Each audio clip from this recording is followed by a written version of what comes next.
Little Miss Recap contains adult language. Little Miss Recap is intended for entertainment purposes only.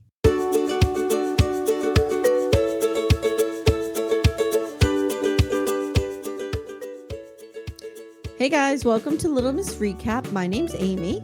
Hi, I'm Amanda. And today we have a very special guest. We sure do.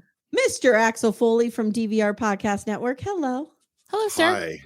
Oh my How are God. you? I'm so excited to be here. You've I'm been so here happy. before. You've been here before. I know, but I'm back, and that's what's important, you know?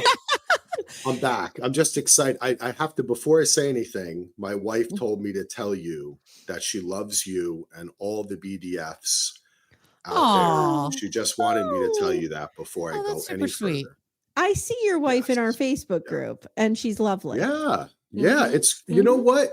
It is one of the very few places I think that she feels safe to even maybe comment here or there or Aw. do a little bit more liking or something. Cause she's not that's much of a, nice. you know, She's not we're much opposites. of a social media person. No, Yeah. you know, it's the same. Yeah. I'm Yeah. like, Mr. I got to talk about, I have an opinion. Just the other day, she looked at me and went, "You have a lot of opinions." And, I was like, well, yeah, that's why I do podcasts. That's kind of me, you know, because she could just sit there and just kind of, okay. But then when you get her started, she gets into it. It's the same in our house. I am, to no one's surprise, the talker over here. Yeah. Well, actually, my husband and I are both talkers, but the BDFs, we say all the time, we have the best listeners. The BDFs are the best. Definitely. And our Yes, little safe space is just 100%. pure joy. We're at almost 3,000 people, and we It's rarely, if awesome. ever, have to delete a thing. Yeah, we No, have to delete sometimes for repeat posts, but that's Repeats. it. And Yeah. it's only like if there's breaking news. Like there was 85,000 Menendez brothers Of posts course. in there. Because they needed you to know. Well, important. I think it's wonderful. It makes me feel sane. You know, we're going to talk about Housewives, but we'll talk about some other stuff today too. And whenever I watch a reality show, I think all of us, you watch these shows and you're like, what the? Am I the only person who realizes what the fuck is going on? I know. And then then when I go to the Facebook and I go to your page and I say, oh, okay, I'm not alone in the world. Yes, I'm not crazy. The reality people are crazy. I can continue to go back and watch it and just feel at least I can have fun with it. You know? And it's funny because I have always felt that way. Like I was always, to no one's surprise, really in my feels whenever I was watching something.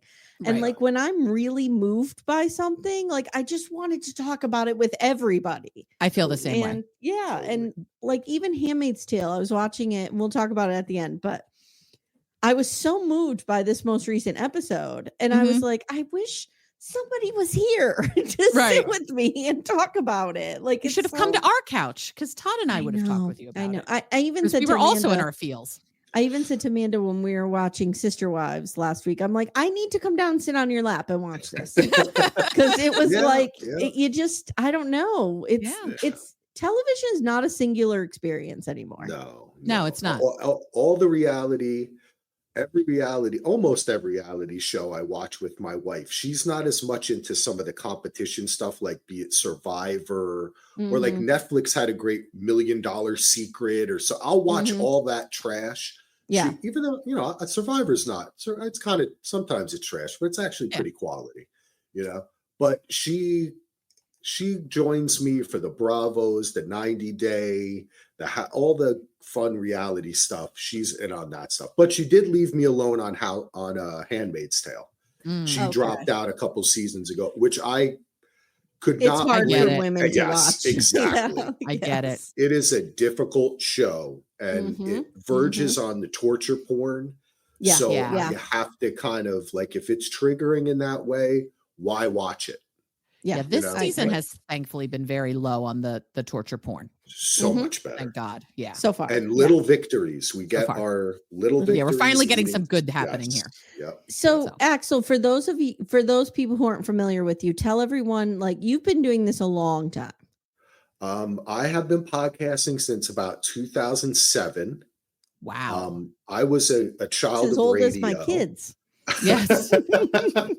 Well, my kid was 2012, so just a little bit before his time. But we started with Lost. We did an old thing on TalkShoe when we've done Lost, Game of Thrones, Mindhunter, all these bigger shows. We did Breaking Bad, all this kind of stuff. Yeah. So primarily it's dvrpodcast.com, daily DVR. And then what I do is every time we cover a new show, I create like a new feed, like whatever. Like we're covering Duster on HBO, the Josh Holloway show. Yeah, which is I great think I need fun. to see that because I love You Josh do. Holloway because I loved Yeah. Sawyer. He was the greatest. And my husband's a real big car guy and he's real into old cars and muscle cars. So I think he would enjoy it for that. Yeah. Well, you'd also enjoy it because of the message, because the showrunner is a Black woman. It stars a Black woman. It's about the first Black female FBI agent. Yeah. Oh, cool. It's really like it has the facade and the veneer of that cool 70s. It's set in 72. But then the message is very progressive and it's like it makes you, it has that kind of good feeling to it. Okay, so, cool. Oh, cool. Yeah, definitely. Yeah, I think you'd like it. So anyway, we break those off to different pods. So that's basically what we do. Okay, so currently right now you're covering what? Handmaid's Tale, Last of Us. What are you doing over there? We were doing The Last of Us on daily DVR and on YouTube, but we weren't really kind of officially covering it. But right now we're doing Duster. And soon I'll be covering with a new podcaster, a new person I met, Anne, Sirens on Netflix, which is just 5 episodes. It drops tomorrow, actually. We're going to just do 3 episodes on it. So I try to jump in on some of that. And I'm thinking of 9 Perfect Strangers. I heard that's really good. Yeah. Because the writer of that show does something else. Yeah. It's Leanne Moriarty who's did Big Little Lies. Thank you. Right. Yes. Which was fantastic. The Yeah, first we season was covered that, too. fantastic. The second season was 9 Perfect Strangers is interesting, but I wanted more of it. I wanted more from it than it was. Okay. Yeah, I like the first season for me was more of a showcase of great acting. Oh, so there's actually a second season? Oh, yeah, that's what I'm saying. Yeah. Okay. See, it dropped already. Yeah, season 2. Okay, because I saw some ads for it, but then I looked on IMDb and then didn't see a second. This helps me. Thank you. I'm an 2 old confused episodes person are over now available on Hulu for the second season. Now it's in like the Swiss Alps. Oh, okay. Which is also go there. snow. Yeah, anytime there's snow involved, I'm there. Yeah, Okay. I'm there. Wow. Okay. So let's talk about Housewives, a show that I'm not super passionate about. You broke the BDF's heart with that. this one, girl. It's okay. Yeah. It's okay. I think You don't have to love everything. That's interesting. It's made me think a lot, actually, Amy, comparing the kind of the other shows you cut in the 90 days in particular and the Housewives. I get it. There's an empathy factor that I can get. On the bus going to New York City, I dipped into Secret Lives of Mormon Wives because I've never watched it. I watched like half an episode and I was like, I hate tapped this. out. Yeah. I actually like that more than this. And I was trying to figure out why. Okay. And I think it's because it feels like it is higher stakes because a lot of these young women are in not good relationships. Right. They have young children and it feels like the things that there is the vapidness to it as well, right? They're all fighting over this stupid mom talk, which the branding of mom talk, like I need to sit down with these people and talk about this. But anyway, my husband said last night, if I never hear the phrase mom talk again, it'll be too soon. It's not branded as your thing. I could put out a video and call it mom talk and just dance. I'm from Jersey, so I keep on thinking they're saying Montauk. I know. It sounds like that. And I really thought that they should have called it Montauk, like Mormon talk. Right. Or something. It is that is the weirdest, most frustrating reality show. I mean, it triggers me in so many ways, but it's fun to watch. It's better than this, in my opinion. It's more fun, I think. The drama is pushed up. It's maybe. They're younger, They're younger. Like these people are acting young, but they're women of a certain age and should know better. I think the thing about Secret Lives of Mormon Wives is there's the silly story of all of it, but I actually think there's a lot deeper under there because I think we're watching all of these women deconstruct Mormonism to figure out how to make it fit for them. Yeah, whether I they're guess. intentionally doing it or not. I think agree. they're looking at the faith they were raised in and going, I don't want to wear garments all the time. I'm okay having I want to premarital promote sex. vibrators. Exactly. Yeah, I don't. I hope. I'll say this. I sincerely hope that that's true. Mhm. I don't buy it. Okay. I kind of, my reality thing is whenever I go into reality show, I always assume everyone's awful and horrible because they're on a reality TV show. You've And already it's made a their poor choice. job. Yes, you've already made a very poor choice with your life. Yeah. And it's your job to prove to me why I should like you. In real life, I automatically like everyone. Yeah. Like when Yeah. I'm walking around, I'm at the store, I'm like, hey, buddy, how you doing? I'll talk to anyone. It annoys my wife, my son. But in reality TV, it's flipped for me. So they have never proved that to me. I watched the entire first season. We're 3 or 4 episodes into the second season. I'm still on season 1. Yeah. Okay. It's very fun to watch, but I feel everything they say is like from a psychology or therapy TikTok they watched. Yeah. Like There's a lot of therapy talk. Yes. Right. Yes. But it doesn't mean anything. And no matter how much they break down these little things that they might, oh, I don't want to dress like this. Still, they never question the subservience to man. That's the part that annoys me. That's the main part. So it's like you're going to challenge everything that's really meaningless, but you're not going to challenge the part where you're an independent, free-thinking human being, separate from being just like married they never somebody. question that. So I think part of what keeps me in it. Part of what keeps me in it, honestly, I am so fascinated by Taylor and what's that dickbag's name? Dakota. I hate him so much, and I hate that wannabe Affleck so much. I hate him too.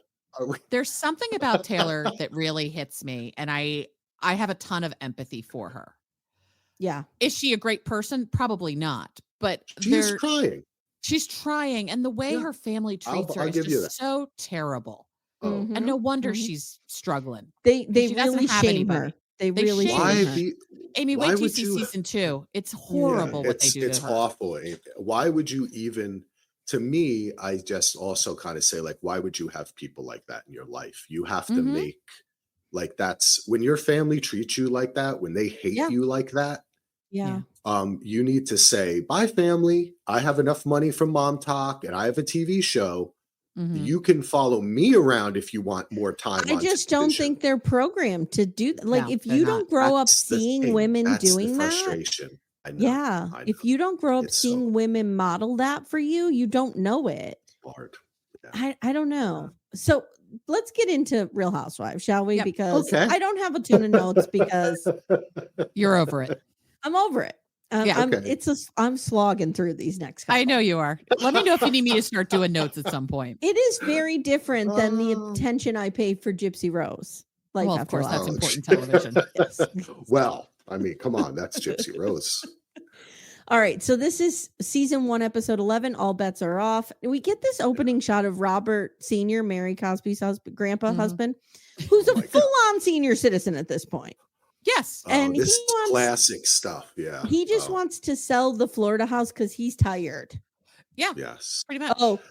Axel, can I give my background? Should I give my background that I've seen all the seasons and all that kind of stuff? Yes. I should say that. So now, can I, since you're kind of a bit over it, can I comment on them in the future a little bit? Or is that a little bit? A little bit. Don't spoil big things. Okay, I won't spoil big things. Because I'm going to keep watching because I'm into it.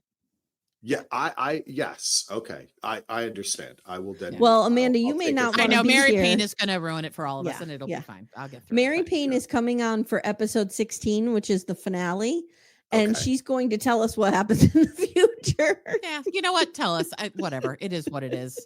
Well, I don't have any big spoilers. It's more so just, I mean, talking about their relationship dynamics and stuff. And which is actually that's what I mean from my perspective. This is a real fun watch. Yeah. And spoiler alert, I was going to originally come on for episode 10. Yes. But there was some scheduling conflicts. But I'm glad I got to watch it because it's a throwback for me, and it brings my wife and I back to when we watched it. But these women are pretty much all the same. There's no spoilers. They don't really learn a lot in life. None of the housewives ever do. Was episode 10 when they were fighting in the tubs? Yes. And episode 9 was when Whitney was dressed like Sinbad and they were having a wrap off. Yes, exactly. Exactly. Anything Whitney is, you know how you have, we all do, you know, both of you, guys that you like, that you're like, why am I so attracted to this? Like Rod Blanchard. Yes. Yes. Mine is Whitney. She's adorable. She's adorable. Listen, I've never even dated a blonde in my life. I've been a brunette man my whole life. For some reason, Whitney, my wife, is like, what is it with you with Whitney? I just find her so charming. I don't know what it is. I like her. her. We like her so far. Her eyes too. She gives a little smize, right? With and the you eyes. can tell she gets real freaky in the bedroom. Justin is very happy. Let's put it that way. Are you kidding me? That dude is like, Justin's like, maybe that's why I like it too. I'm like, she married that dude. I got a shot with her. You know what I'm saying? Like that's just Justin is the king of underdressing. He's Axel, underdressed. how much money do you have? That'll really you have to have millions. What kind of chance you have? Not enough. Not enough. So Brooks is whining that he's on a gluten-free, sugar-free, dairy-free diet, and Meredith goes, "Oh, have fun with that." And he wants noodles, but not super carbohydrate noodles. Okay, I would throw this kid right out a window. Remember how we thought he was delightful for one episode? No, I'm glad you've come to Jesus about Brooks. Yeah, and he's going to be in Next Gen NYC. The new spinoff that's coming. Annoying. I can't wait. He's awful. He gets worse. He's awful. So I love him, but he's awful. Let's talk about Whitney and her dad, because this is one of the storylines, probably the only one that's keeping me in this. Yeah, this was touching. So she's hosting a family meetup, and she explains her brother Will are coming and her sister Shaylee. And they both have reservations about how to handle their father's addiction. So Whitney's going to try to bring them all together. This is the first time they're having dinner together or being together in 10 years. Steve Perry rolls up with that stupid fucking hat on that I want to rip off his head. And so, Sharrieff. So excited there. Steve Perry fills them in on his living situation, and already it's not going well. Because we saw last week he wants to bust out of this sober living so bad he could barely contain himself. But now he tells us he is living outside of sober living with a guy named Tommy. Yeah. And he goes to sober living from 8 a.m. to 2:30 p.m. So it's like an outpatient situation. Yeah, there's Tommy makes the drug pickups at 2:45, so he's got to be home in time to meet. Well, Tommy here's the thing. Whitney, we can assume Whitney knows him really well and knows his addict behavior.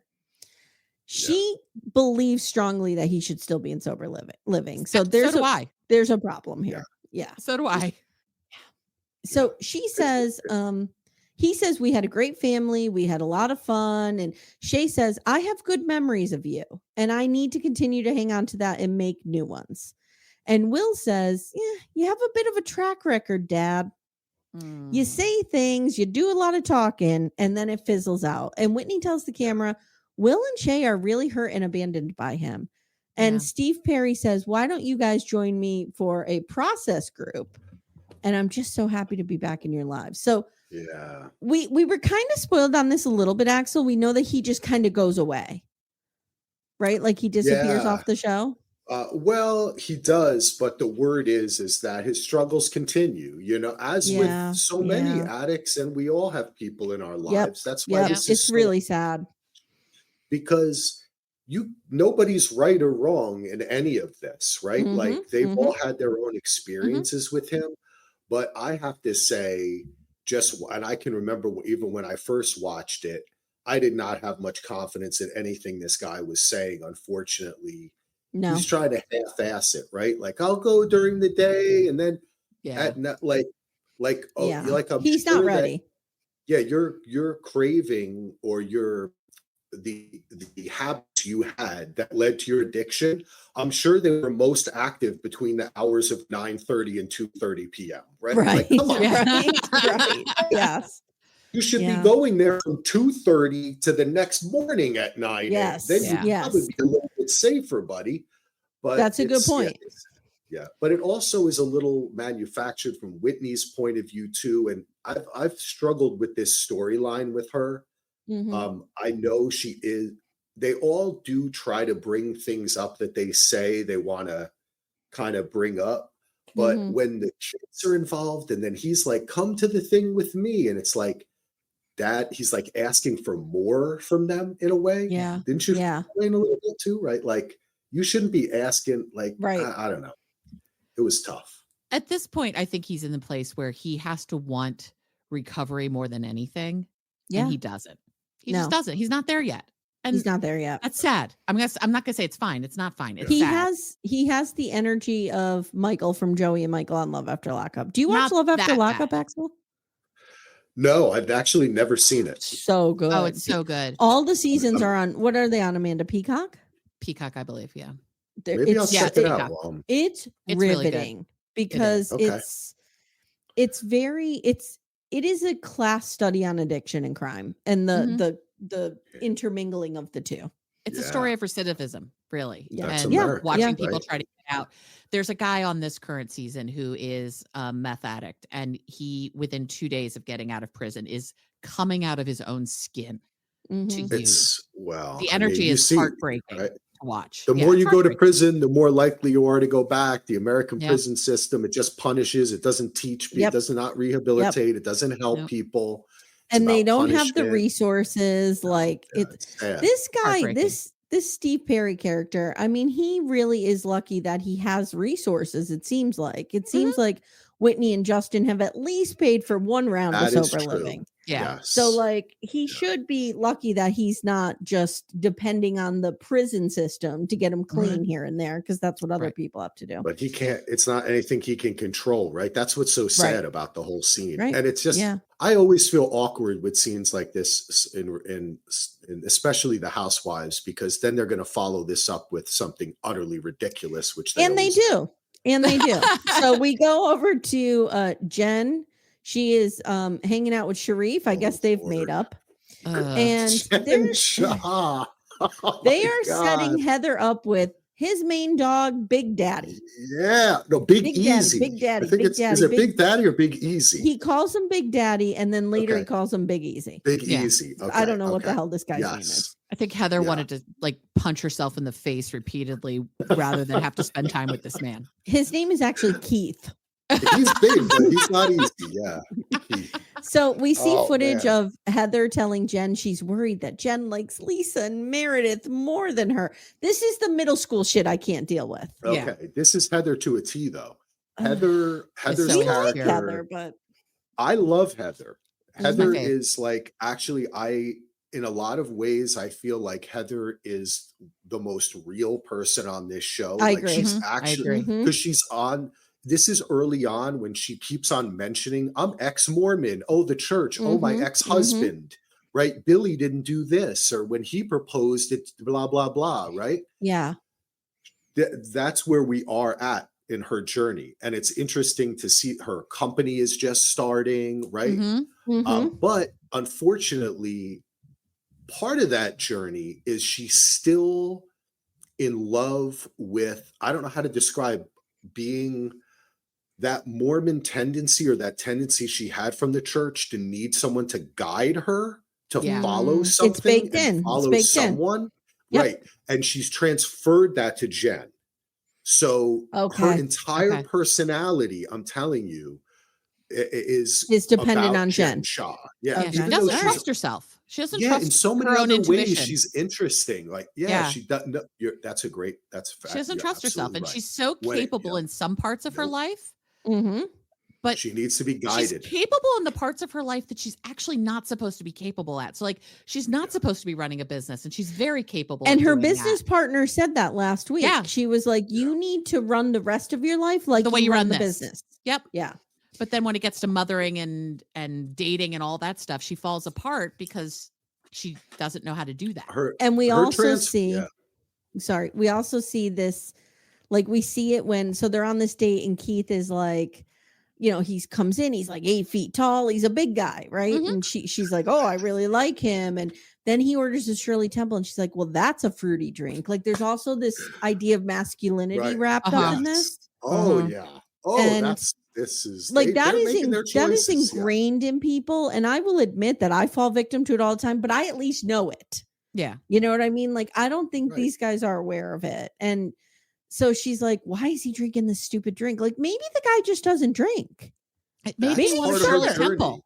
Yeah, maybe. Well, don't forget, Coach Shah is a devout Muslim. So his friend might be Muslim, he could be as Muslim. well. Yeah. And Coach Shah doesn't fuck with any. I can curse. Yeah. Right? Yeah. Yes. Okay. I'm sorry. He doesn't mess with. Now I change it. Nah. With any of that stuff, right? Like he got mad at Jen for drinking. He's like, yes. Yeah. Jen, well, he also- got mad at Jen for getting trashed and acting like an idiot. And also, mad is a very harsh word to use because I would like this guy to put me to sleep every night by talking to me because he's so calm when he's talking to her. He's like, you know, when you do the drinking, it upsets me. And so, but now he's out, he's having fun with Big Easy. You know, I think that's where it's coming from. But I get confused. Is this the same guy that Heather had sex with after the party? I don't think so. No, I don't think so. I don't think so. That was a different guy. That was a different guy. All right. Little Miss Recap will return in a moment.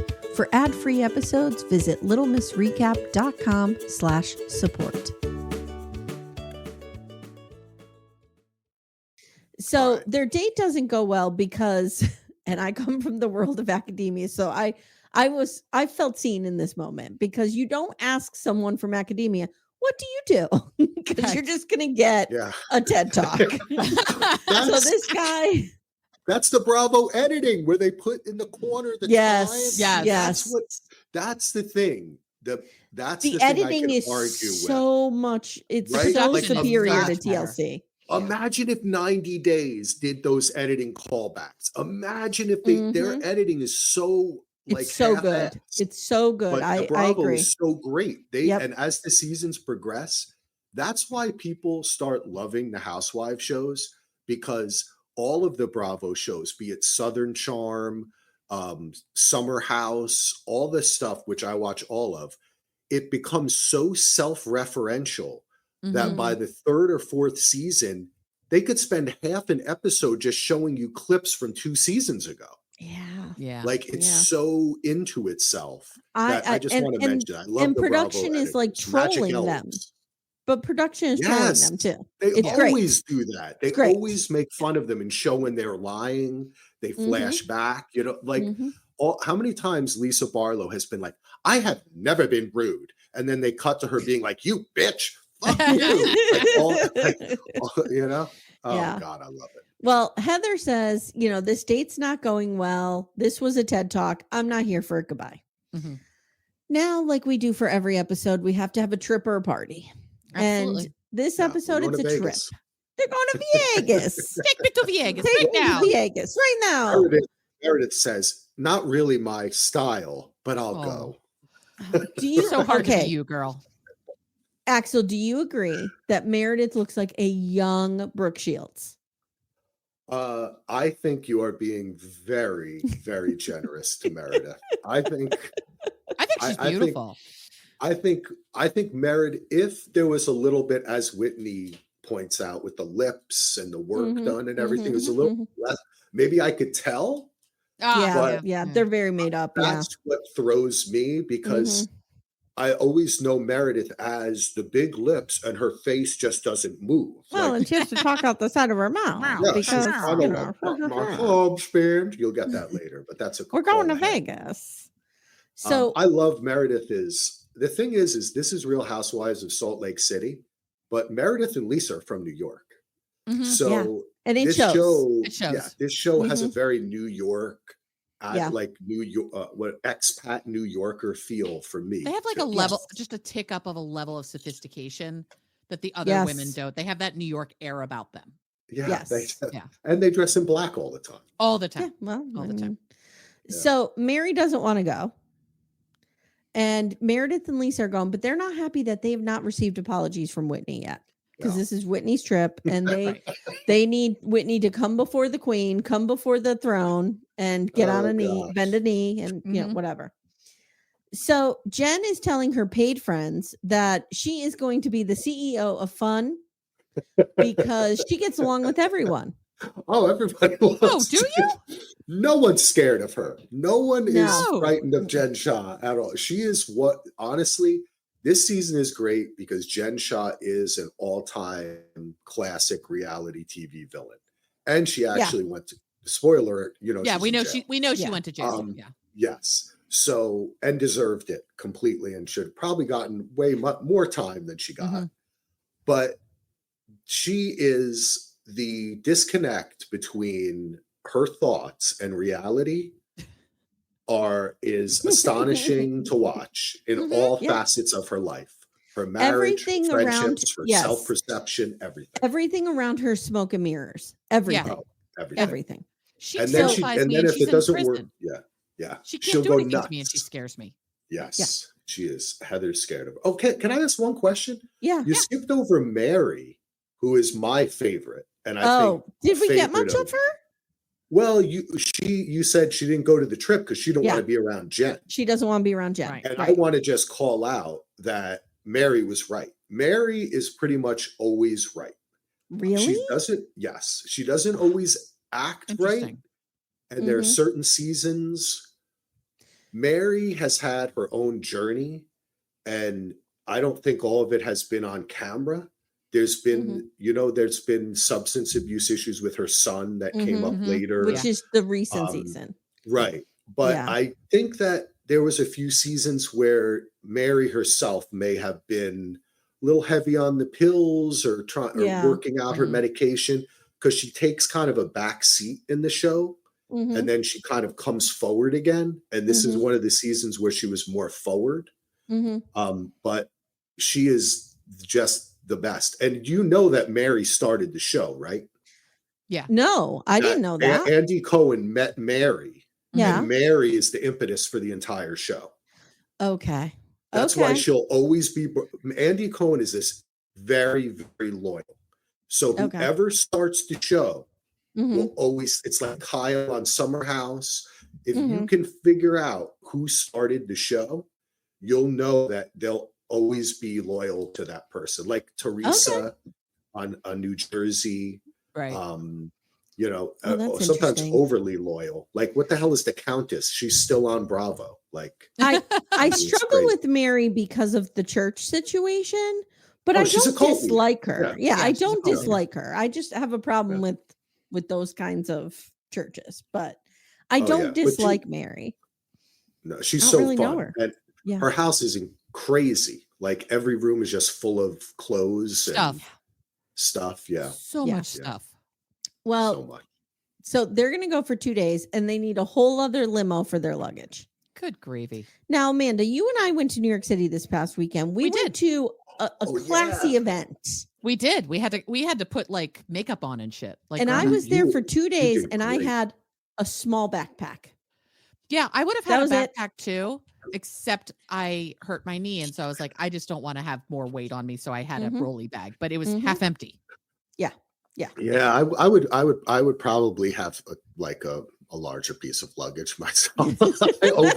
I don't like traveling, so it's like a secure. I think people who bring a lot of stuff traveling, it's a security issue. Yeah. Oh, it totally is. Right? Yeah. Like, they want to feel more of their home with them. But by the way, can I say the pictures and the videos from your 90-day thing were amazing. And what I love about you both is you're fearless. Like, you just start walking up, asking people questions. Like, you were asking Axel, that dude Rob was with someone. Honey, that's called alcohol. To be clear. Not for everybody. For me, though. Give yourself credit. Give yourself credit. Nah, it wasn't that crazy. When you asked that lady with Rob, what do you think about the Menendez brothers? You mean Carousel? Her name was I didn't know who it was. And she starts talking about how we need to weigh sexual trauma into the prison system. I was like, what? How is this happening right now? That's what I'm saying. That was brilliant. Oh, That should God. be on an episode of 90 Days. I'm telling you. That was brilliant. I love Well, that. they need a whole other car for their luggage. And then Whitney tries to call Lisa, it goes to voicemail. And then Meredith gets a call 2 seconds later. Who amongst us hasn't done that kind of bullshit? Where you're like avoiding someone's call and then you call the other person, they're like, we're right here. I've done this with my children because they try to like isolate me to get them. Like, so one of my daughters will call me not knowing the other daughter's right next to me. And it's a whole thing. Yeah. So we get that. Then Whitney describes Lisa's voice as trying to take a shit and be sexy at the same time. And I'm like, it's pretty good. It's pretty good. good. Pretty accurate. Pretty good. I don't know what you're talking about. I don't know what you're talking Lisa about. Barlow is, Amy, you and I are sick. We can almost get to the voice. I know. So Whitney has a plan for them to race cars, which I have to say, if you ever get a chance to do that, it's a lot of fun. I personally did not do it, but we took my dad to race Ferraris in the Meadowlands. He did a Ferrari thing. Whoa. And that would be so cool. Awesome. He still talks about it. It was for his 60th birthday. He is now 72. He still talks about it. It was like the greatest day for him. That's cool. So they're going to do these race cars and everything. And Lisa arrives and she and Meredith are debriefing. Lisa's really annoyed at Whitney because she's like, why did she say I'm afraid of Jen? Like, she's really hanging on to this. Mm-hmm. And I don't blame them. Like, the waters get very muddied here about like what is the original sin. Yeah. And the original sin is Whitney talking to Mary and taking what Mary told her and just blabbing it to everybody. Yeah. Going to Jen and telling her, Mary said these people called her and they were scared of you. Like, that is the original thing.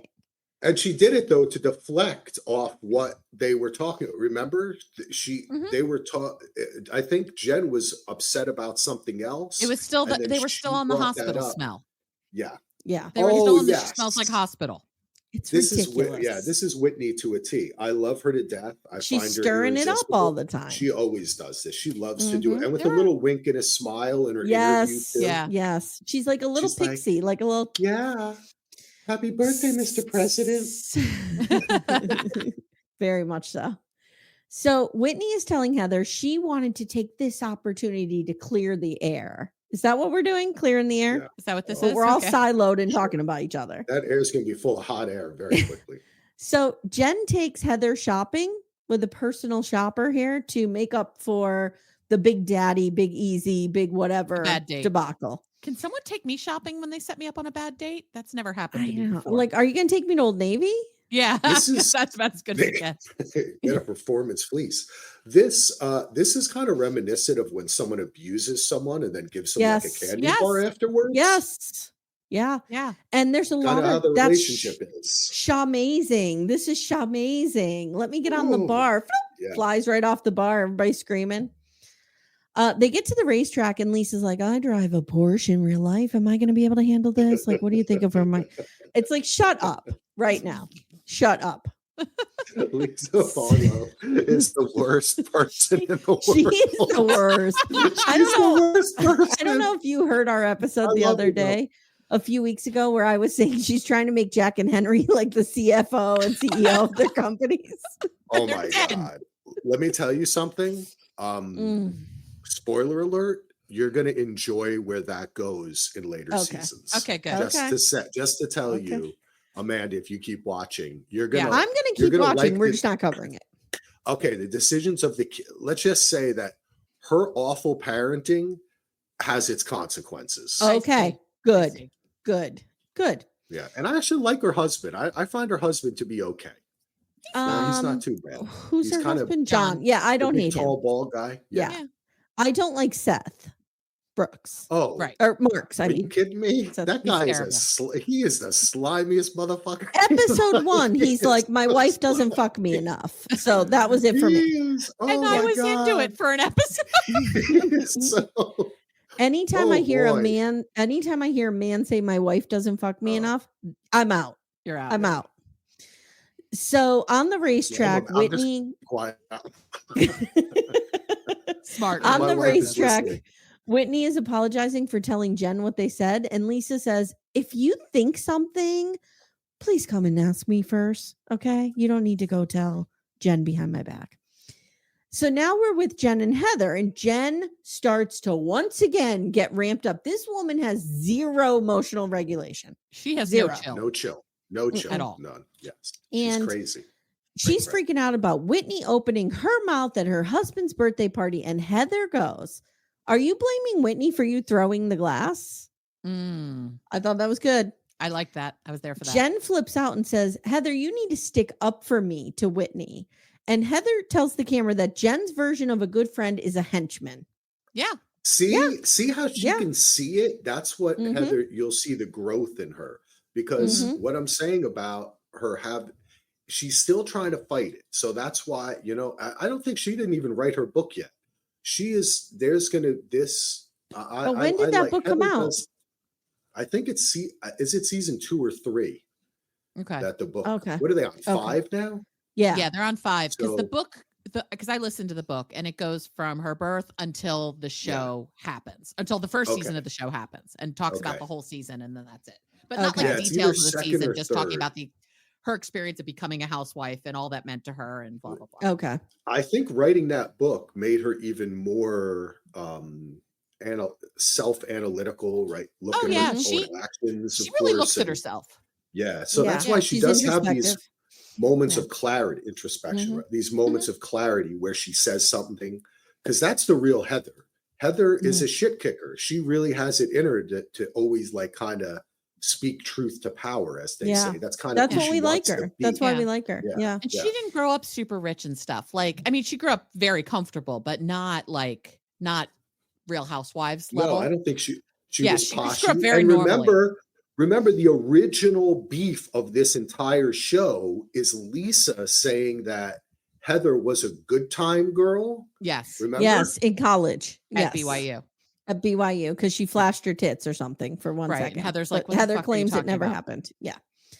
So Jen says the only reason I haven't bitch slapped Whitney is because she's your friend. And if you're going to sign up for this girl, you better make sure she comes correct, because you're putting God. your name and your reputation on her. Oh, I Lord. hate Jen. I hate Jen her sucks. so She's- much. she's awful. She's Yeah. insufferable.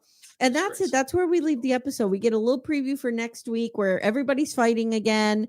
Jen gets in Whitney's face, then in Heather's face. Then they meet up with some woman who helps to further sow the seeds of discontent. That's And true. there we go. That's true. That's It's true. Can we just go back to the racing? It was Lisa, right, who was like driving like a little old lady through the whole Yes. thing. She was like, "Oh, I drive a Porsche at home." I'll be And then fine. she gets in and she's like, like going 5 miles an hour. She, It was like she me when I needed got my her, driver's like- license, terrified to go faster than 25 miles an hour.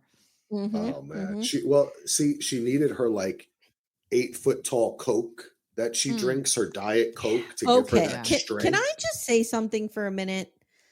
People know soda is not good for you, right? Yeah. Yeah. Because on Secret Lives of Mormon Wives, they are downing Oh, like Mormons and 60 soda is a ounces of thing. soda a No. day. Mormons They're- and soda is a thing because Mormons can't Yeah. drink alcohol and they can't do coffee, but they can do soda.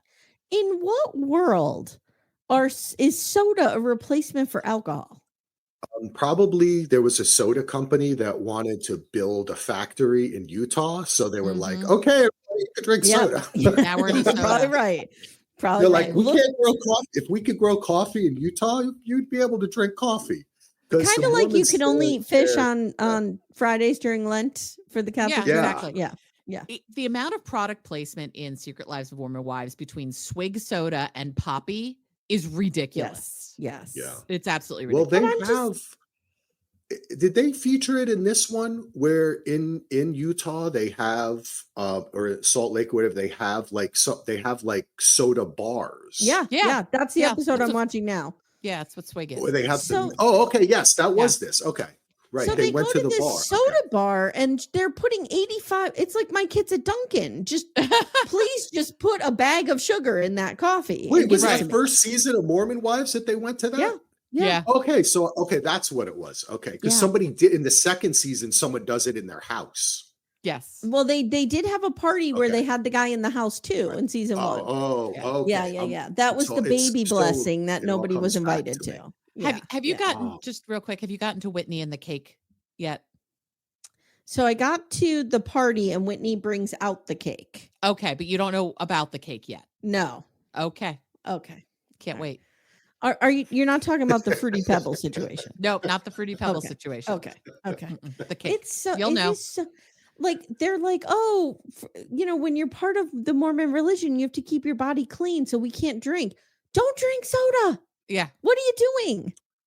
Well, Anyway, so much of it is about appearances, right? Like they talk about that in the show as well, that everything is surface level. Like you have to be perfect. You have to look perfect. It's a lot of pressure. Will I slug down a 85-ounce Coke at the movies? Absolutely, I will. And I'll put extra butter and salt on that popcorn. Yeah. But I'm not doing it every day. And you're not calling your body a temple. My body is far from a temple. Yes. It's very strange. It's very strange. All right, let's do this. Let's chat about McBee's for like 10 minutes, and then we'll go into Handmaid's Tale. That sounds good. So the McBee dynasty is coming back. If you guys remember, Axel and I covered season 1. Mm-hmm. Yes, and then Becca and I are going to do season 2 as Cowboy Corner. Yes, you finally get your Cowboy Corner, girl. Finally get Cowboy Corner. But I Axel, you love the show. You love the show. Yeah, we all love the show. What, McBee? Yes. Yes. We had a great time covering it. I'm looking forward to it coming back. Yes. As we talked a little bit about before, I think maybe we recorded. I don't know if Dad is going to be in so much of this season. Dad is nowhere in the trailer. Dad is now Galena's busting out windows and tackling bitches. Yeah. But I'm looking forward to it. I don't know. I don't know what they're going to do with Dad. Yeah. And Steve Jr. broke up with his girlfriend. Right. And that gets ugly. And then Cole got married. Cole gets married because she has a baby, right? No, Jesse gets married. Cole has the baby. Oh, okay. Got it. Okay. I can't keep them straight. Cole and his little tiny mouth. Axel, I was telling somebody the other day about, do you remember the stripper scene? The really aggressive stripper. Yes. Where the guy was out of WWF and just throwing himself. And it was Jesse's girlfriend, the real sweet Allie. Yeah. It was Allie, who's like real sweet and doesn't say a word to anybody. She's getting like Macho Man Randy Savage on her. That was insane. And remember, it turned out that he was the stud of the family because he had been like the high school quarterback. And you're like, I'm looking at Steve Jr. and I'm like, this guy is amazing looking. Steve Jr. is it's Smallmouth who got all the ladies, So Steve Jr. was a nerd. That's what they said. From what I read in the description, though, and I thought this was really weird, is there another brother? Yeah, he was on, but he lives with the mom. He's younger. Okay, well, apparently he's going to feature more on this season. Oh, good. Okay, that's interesting. Because he's like the stud of the family. So I'll be interested. Oh, wait, another brother? Wait, no, the other brother was younger and lived with the mom. Yeah, I remember that. Yeah, lived with the mom, but he was kind of just very quiet. And he was in and out, but he wasn't consistent. Yeah. I wouldn't be surprised if there's another one. I read something about, younger brother Cole must attempt to shed his reckless path. Meanwhile, baby brother Braden McBee steps in as the family's most eligible bachelor. Okay. Interesting. Okay. Which might land the brothers in hot water. I got to see what this guy looks like. Oh, no. What are you doing? No. Okay. Now I got He is no Steve Jr. Are you serious? Let me see. Oh, yeah. No. What are they trying to do? Amanda, did you find him? No, I'm going right now. I don't get it. Maybe he lost a little weight. He's got a little. He looks kind of like that guy with the tattoos on his face. What's his name? Oh yeah, he looks a little bit like Post Malone, but a country version. Yeah, but there's a reason why Post Malone got all those tattoos on his face. He does look like country Post Malone. No, Steve McBee. There's a reason Steve McBee Jr. has been on reality TV before. Yeah. Mm-hmm. I'm into Okay. it. I'm going to be watching. I think that, you know, as with certain life events, it can be hard a little bit sometimes to get through the cowboy stuff. But I know you're on a journey with that as well. We all are. Yeah. You know, It requires a certain amount of like cognitive dissonance to both love and find these men attractive, but also hate them with every fiber of your being. To reconcile those two things. All of the people, the men, the whole the music, everything about it is a little tough for me. I am from New Jersey. Yeah. But I do find this, and Steve Jr. was originally what brought me to it, because I found from Joe Millionaire.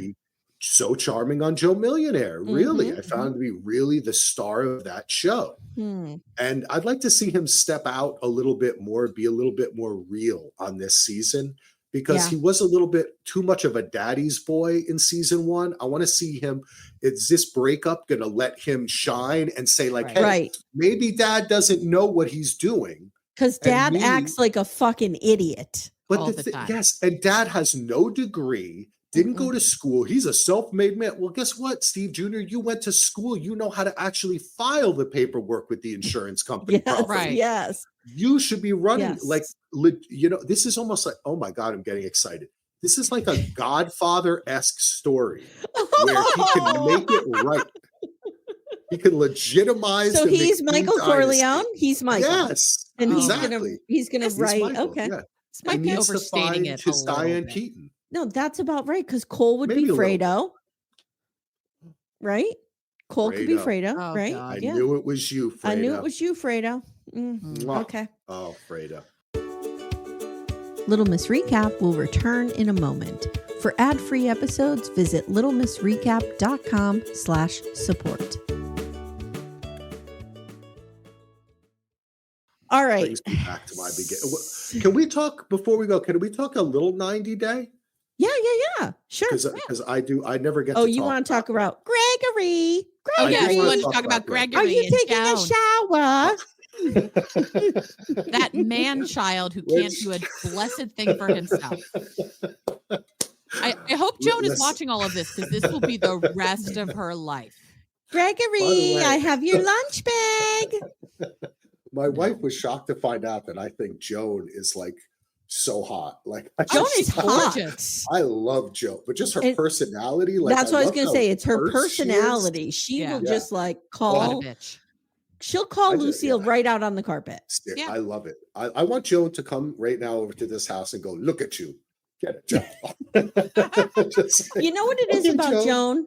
You know what it is about Joan? She's, and this is something that I admire in people because I don't have it, is the ability to not care about people pleasing. She doesn't care about it at all. Nope. She's not offensive, but she is not going to go against what she wants or what she's doing to please someone else. She doesn't have time. She has no time. Joe, she's not going to have time when she's working 3 jobs to support Gregory. Yeah. Right.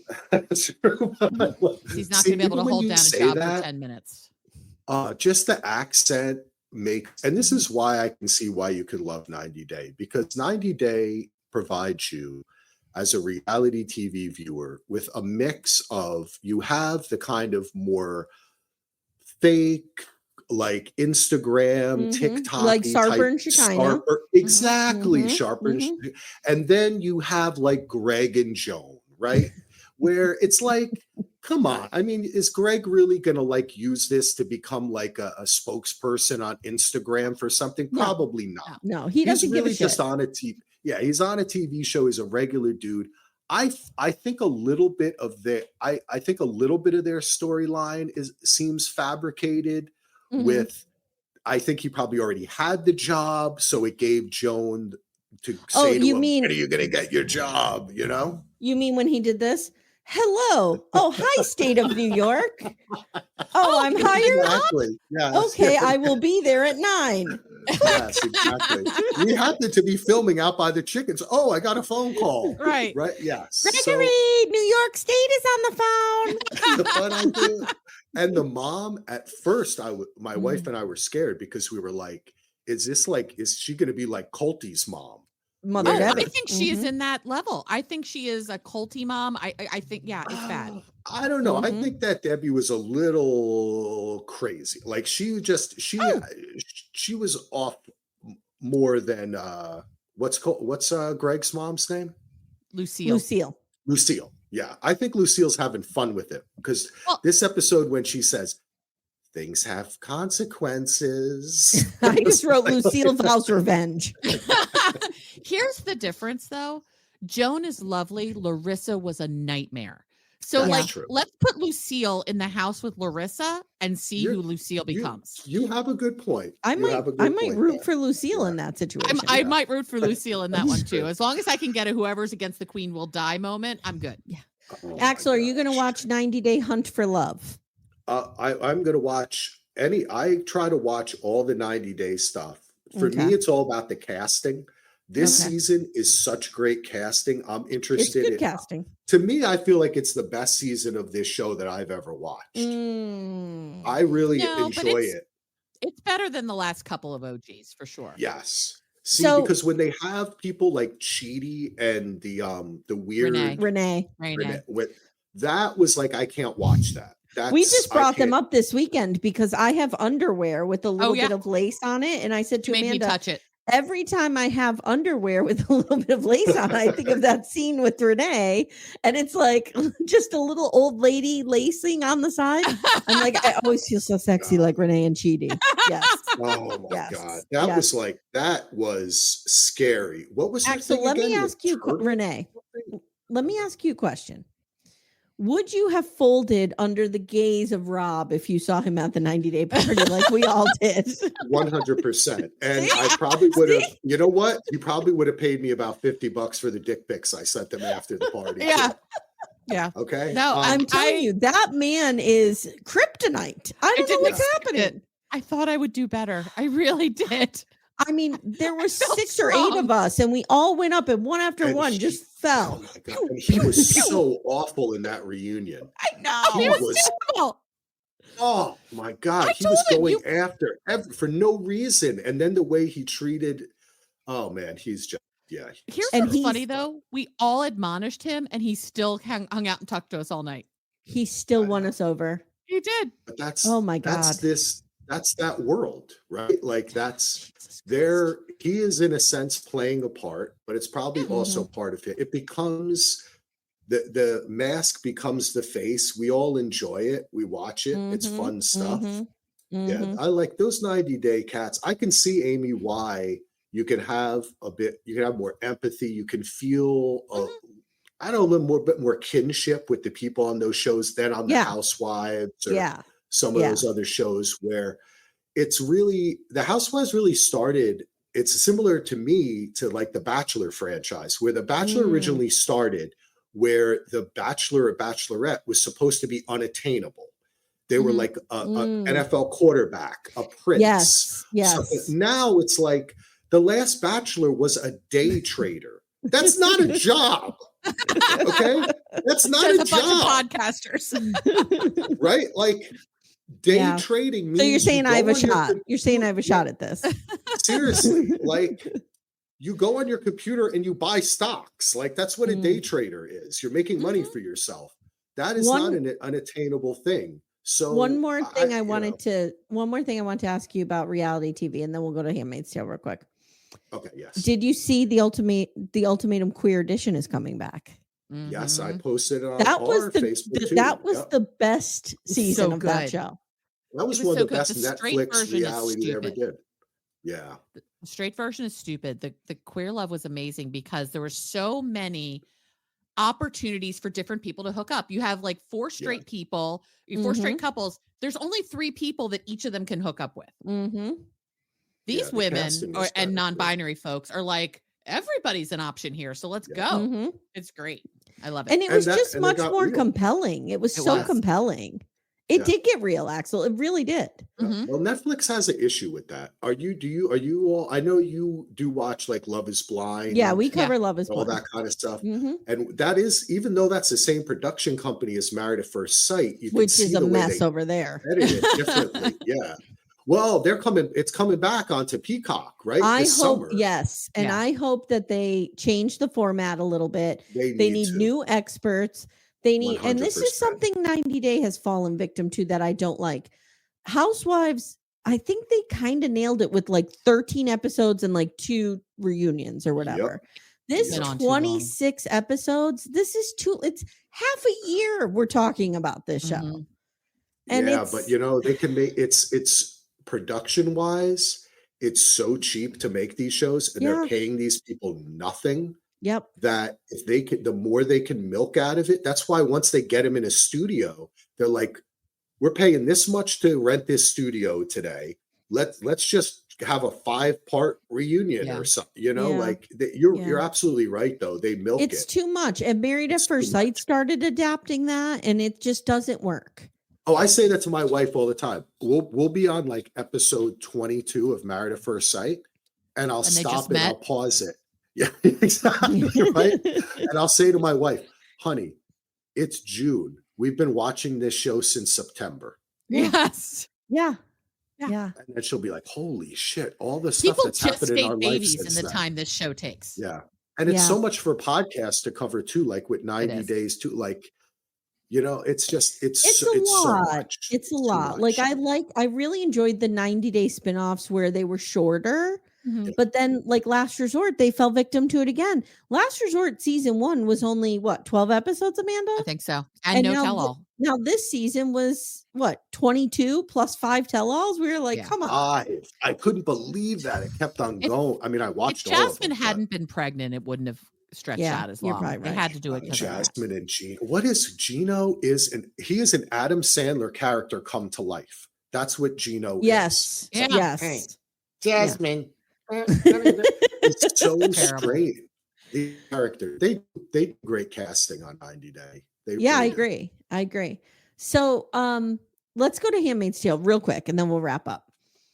What are you thinking? What are your predictions? Everybody turn off now if you don't want to hear spoilers, if you're not caught up. Okay. Yes. Now's your chance.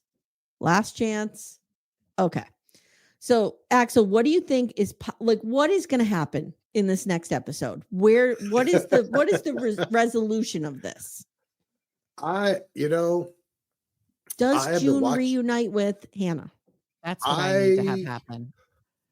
Well, it's hard for me to say because I know certain things about the Testaments, which I did not read. Sequel, right. But it's also they're already in production on the TV show. The only thing I know about the Testaments from the movie or the show posters is that Aunt Lydia's in it. And I knew that already anyway. Okay. So we know Aunt Lydia's in it.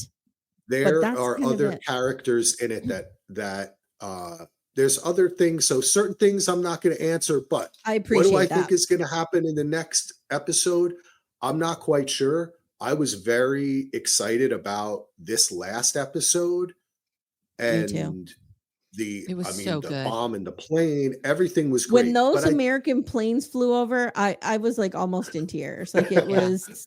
It's funny because Gina, who podcasts with us over at DVR Podcast, has a podcast called Resisting Gilead. She's been covering Handmaids for a bunch of seasons now. And we talked about it on Daily DVR last week.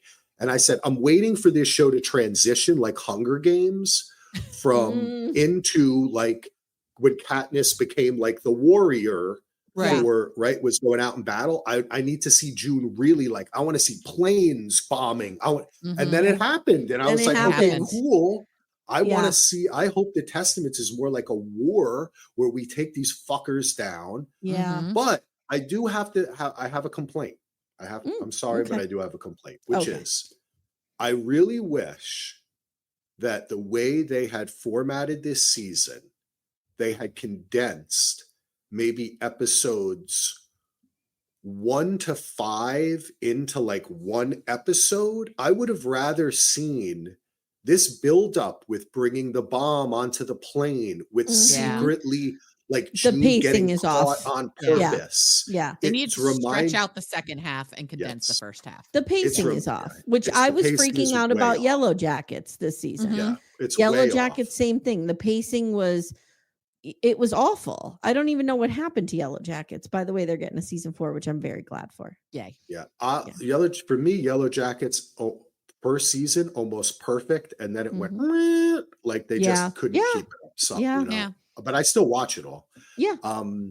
So yeah, that's the pacing is off. It reminds me a little bit, unfortunately, of which I still love, the final season of Game of Thrones, where where people wanted to finish the show, they wanted to get it. They had to wrap with. it up.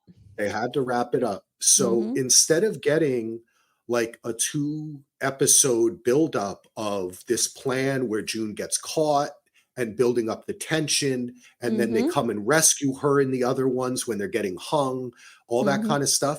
I would have liked to seen a whole episode build up to that plan. Yeah. And not so much about June's husband getting caught behind the lines and her and Nick having to go save them and taking 2 episodes for that. Yeah, I agree with that. The beginning of, I'm always, as a writer, I'm always like, is this in service to the story? Is this in service to the plot? And those first few episodes, with the exception of June getting to Alaska, which I feel like was important to see her mother and to tuck the baby away and all of that stuff. I don't think we needed much more of it. We should have really started to drag out when Serena decided to marry this guy, this Mary Wharton. Wharton, And because I'm so fascinated by Serena's arc. She's fascinating. Yes. She's such a complex person. Yep. I think, Serena to me is, especially today, here we are in our own time with the politics that's happening in our country. We're post the Me Too movement. Yeah. I think the next stage is like almost like an internal reckoning of the Serenas in America. Yeah. You know what I'm saying? And how they are enabling or coming up with the ideas too, because Serena loves to be one of the foundational pillars of Gilead. She founded it. But then as soon as all the bad shit gets mentioned, she's like, well, I didn't do that. Yeah, exactly. Yeah. Amanda, what did you call her? The Ann Coulter of our She's time? the Ann Coulter of Gilead. Yeah. She's the one who came is up she with having all sex this. with Bill Maher too? Oh my God. Gross. Don't even get me started. Don't even get me started on that. Very gross. Axel, they're getting on the plane, right? Right? What did Nick, I've been reading a lot today. People are like, I think Nick knew that June was there. I don't think that had anything to do with it. I don't think he had any idea she was there. I think he knew something was amiss because Lawrence is there too. And like but I think his pause on the plane was not about June. It was about, am I really willing to go all in on Gilead? Yeah, I agree. And he went all in. I agree with you. It was a pause to, it was his last moment to get out. It was like a meditation on his character. Like, do I do this? Do I lean into this? Or do I turn around and go back? And then he gets on the plane and looks at Lawrence and says, you're finally on the winning team. Yeah. It's interesting to me because they set up earlier in the episode when Nick is with his wife after she almost has a miscarriage and she blames June. And and you're thinking for a second, Nick is so spineless. Is he going to listen to his wife and now go on some vengeful journey to try to kill June? Like, I could almost believe that the second half of the episode was going to be, but we saw that obviously didn't happen. Right. I think that was an artistic flourish by the director, writers, and everything. Okay. To just express his, I agree. It was his final, I'm going into Gilead, right? Like, I'm leaving her. I'm not even going to look. Nope. And the director? I sense her. What's that?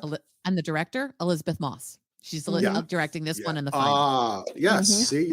Great. See, it's like he sensed her because they've done that in the show before where they've done it a million times where someone will be like, oh, right? Yeah. And they look and see it. They sense them. So I think that I agree. I think it was him going, making that decision finally.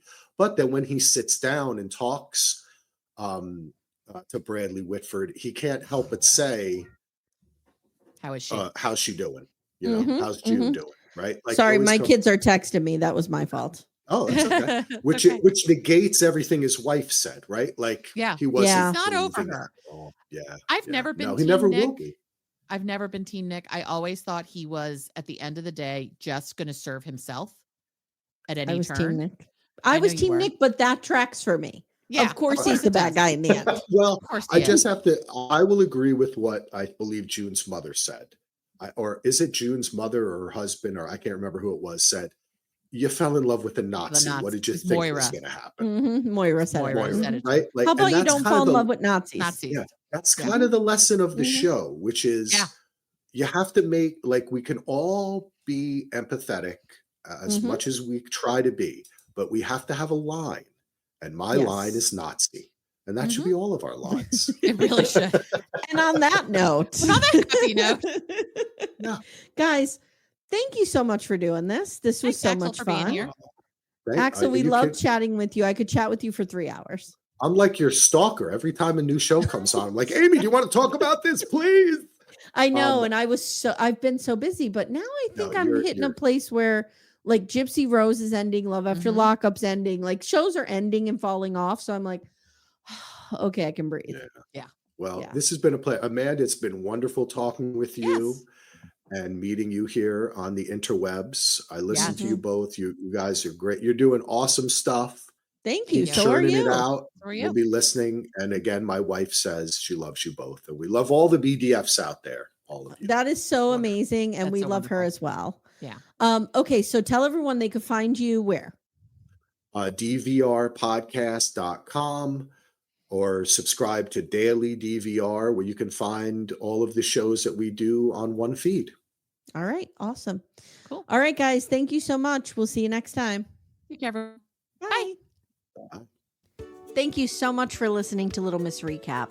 If you'd like to support the show, the best way you can do that is to join our Twin Flame universe, which is our Patreon, Supercast, and Apple subscription feeds.